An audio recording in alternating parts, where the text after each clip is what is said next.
I'm happy to move the recommendations as set out, that we receive the following risk assessments: strategic risk 2, strategic risk 3, strategic risk 4, strategic risk 7, and the strategic dashboard, section 7.2. And I have a seconder, which is Councillor Naylor. And I'll now throw these recommendations open to comment. And we have Councillor Hapeta. Thanks, Mr. Chair.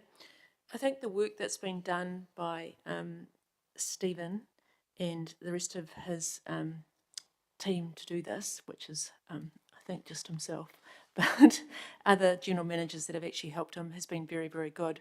The framework is good. I think going forward, it'd be really good to get the rest of the risks completed by March next year. I know that's going to be a big effort to get them done, but I think as an organisation, we need these risks to be completed. And I think that's exactly what we should be looking to do and putting that effort into getting the rest of them completed. The framework's now in place.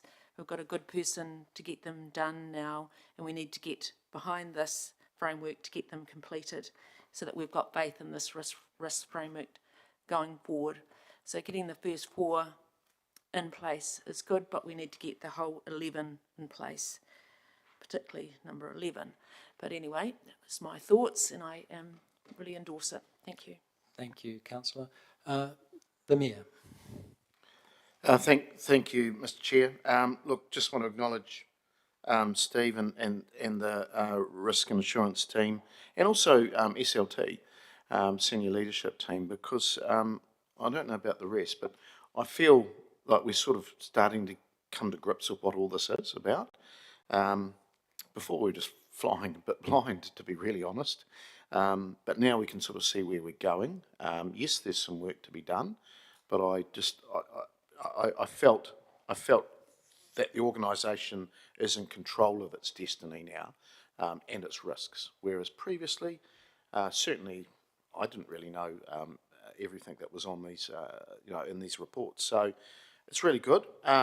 Yes, we've got some work to do, as Councillor Hapeta said, but I think we're well placed, considering all the challenges that local government councils have to be confronting this pretty well as we can with the resources available. So again, thank you to the team, and especially SLT too, because they've taken ownership of these risks. Thank you. Thank you. I certainly endorse those comments. There are no further comments. I think we can now put these recommendations to the vote.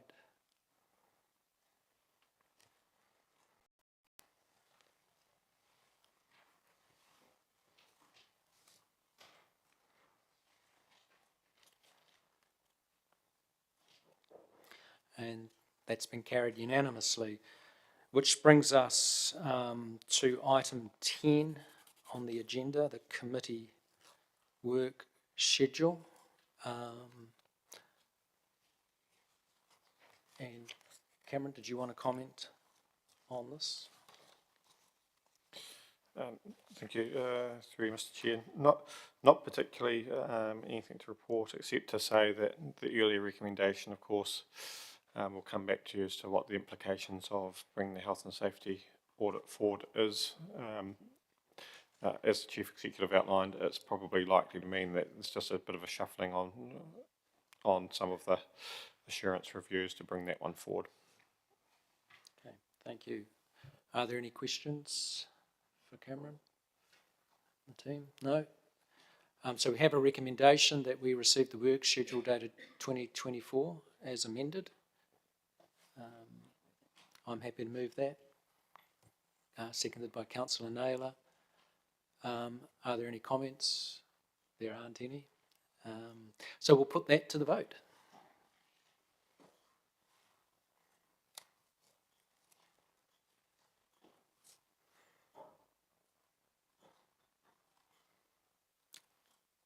Still waiting on one. Okay, that's been carried unanimously. And so that brings us to the last item on the agenda, which is a karakia to conclude the meeting. I'd like to call on Councillor Zaberlin to provide us with that.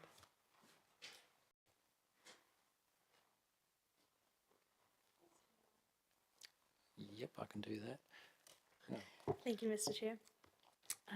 Me enoi tātou. Kia puta ki te whaiau, ki te ao marama, whakamaua ki a tīna. Haumie, huie, tae ki e. Thank you. Thank you, everybody. That brings our meeting to a close. Excellent.